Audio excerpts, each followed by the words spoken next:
নমস্কার। আরও একটি নতুন রেসিপির সাথে তানিয়াস রান্নাঘরে আপনাদের স্বাগত জানাই। সকালে জলখাবারের জন্যে চটজলদি কিন্তু সুজির ইডলি খুব অল্প সময়ে তৈরি করে নিতে পারেন। ইডলিগুলো দেখুন কতটা নরম হয়েছে, কতটা সুন্দর হয়েছে। আর সুজির ইডলি খেতেও কিন্তু বেশ ভালো লাগে।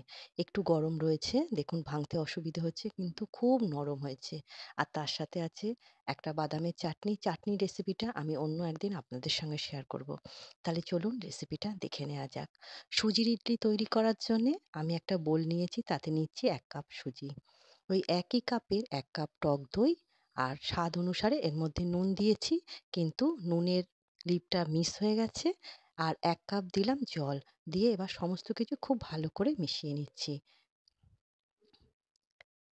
দেখুন মিশিয়ে নেওয়া হয়ে গেছে, ঠিক এরকম হয়েছে ব্যাটারটা। এবার ১০ মিনিটের জন্যে রেস্টে রাখছি।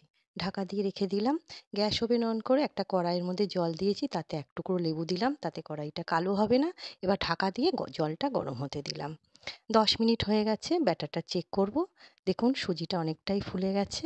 ব্যাটারটা ঠিক এরকম হয়েছে। দেখুন ঠিক এরকম হয়েছে। এবার আমি এর মধ্যে হাফ চামচেরও একটু কম ইনো দিচ্ছি। আপনারা কিন্তু বেকিং সোডাও দিতে পারেন। সামান্য একটুখানি জল দিয়ে আবারও খুব ভালো করে ফেটিয়ে নেব।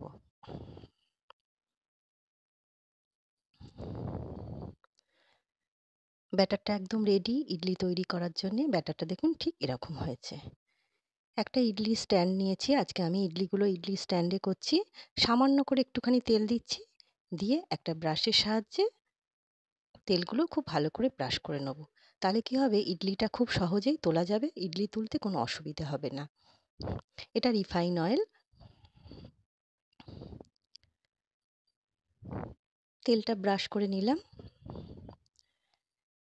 এবার ১ হাতা করে ব্যাটার আমি এর মধ্যে দিচ্ছি।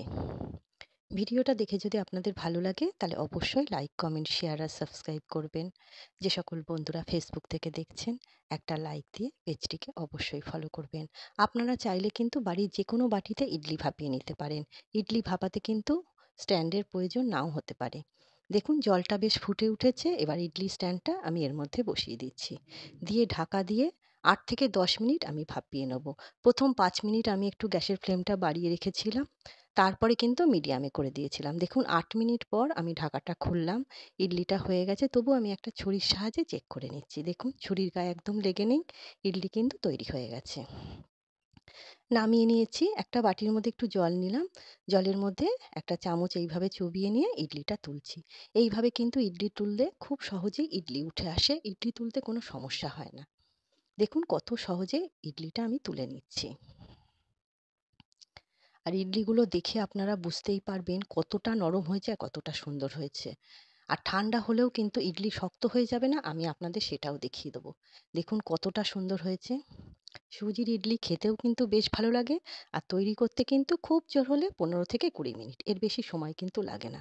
কতটা নরম হয়েছে দেখুন, আর কতটা সুন্দর হয়েছে। ইডলিটা কিন্তু এখনো বেশ গরম আছে। দেখুন কতটা সুন্দর হয়েছে। খুব বেশি কিন্তু ভাপালে সুজির ইডলি শক্ত মতো হয়ে যায়। ৮ থেকে ১০ মিনিট, এর বেশি কিন্তু ভাপানো যাবে না।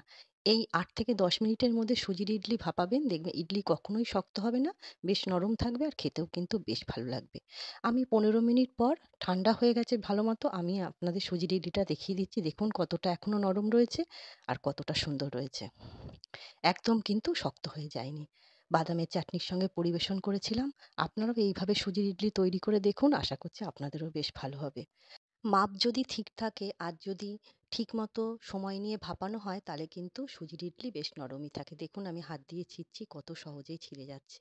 আর খেতেও কিন্তু বেশ ভালো হয়েছিল। আজ তবে এই পর্যন্তই। দেখা হবে পরের একটি নতুন রেসিপির সাথে। সবাই সুস্থ থাকবেন, ভালো থাকবেন।